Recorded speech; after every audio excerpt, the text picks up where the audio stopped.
സാധാരണയായി news paper ചുരുട്ടി വെക്കാറുള്ള ആ ചെറിയ ബോക്സിനകത്തേക്ക് തിരികെ വെക്കുമ്പോഴാണ് അവൻ അയാളെ കാണുന്നത്. നേരം പുലരുന്നതേ ഉള്ളൂ, ഇരുണ്ട വെളിച്ചം.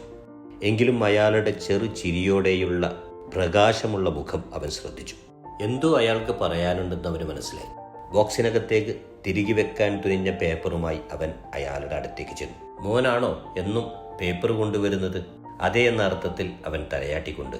ഈ വെളുപ്പാങ്കാലത്ത് നിങ്ങൾ എന്താ ഇവിടെ നിൽക്കുന്നത്? ആരെയോ കാത്തു നിൽക്കുന്നത് പോലെ തോന്നല്ലോ. ചിരിച്ചുകൊണ്ട് അയാൾ മറുപടി പറഞ്ഞു. മോനെ തന്നെയാ. എനിക്കറിയില്ലായിരുന്നു ആരാണ് പേപ്പർ ഇടുന്നതെന്ന്. ഭാര്യ മരിച്ചതിൽ പിന്നെ കൂട്ടിനുണ്ടായിരുന്ന ജോലിക്കാരനും ഇന്നലെ മുതൽ വരാതായി. ഞാനൊരു കാര്യം പറഞ്ഞ മോൻ അനുസരിക്കുമോ? എന്താണ് എന്ന ചോദ്യത്തോടെ അയാളുടെ മറുപടിക്കായി അവൻ കാതോർത്തു. മോൻ എല്ലാ ദിവസവും പേപ്പർ ഇവിടെ വെക്കുന്നതിന് പകരം കോളിംഗ് ബെൽ അമർത്തുകയോ വാതിലിൽ തട്ടി വിളിക്കുകയോ ചെയ്യാമോ? അല്പനേരത്തെ ആലോചനയ്ക്ക് ശേഷം അവൻ മറുപടി പറഞ്ഞു തുടങ്ങി. അമ്മാവ, കൃത്യസമയത്ത് പേപ്പർ കാത്തു നിൽക്കുന്നവരാണ് അധികവും. വൈകിയാൽ വഴക്കു പറയുകയോ കംപ്ലൈന്റ് ചെയ്യുകയോ ഒക്കെ ചെയ്യും.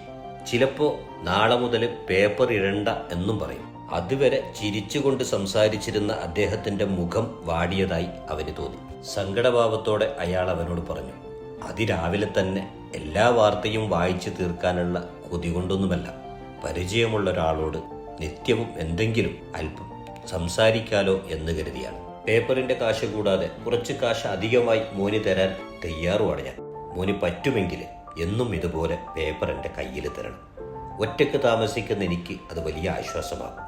ഇനി അഥവാ എന്നെ കണ്ടില്ല എങ്കിൽ പോലീസിൽ അറിയിക്കുകയും ചെയ്യണം. നിങ്ങൾ തരാമെന്ന് പറഞ്ഞ അധിക തുകയ്ക്ക് വേണ്ടിയല്ല, എന്നാലും ഞാൻ കതകിൽ തട്ടി പേപ്പർ നിങ്ങളുടെ കയ്യിലേൽപ്പിക്കാം.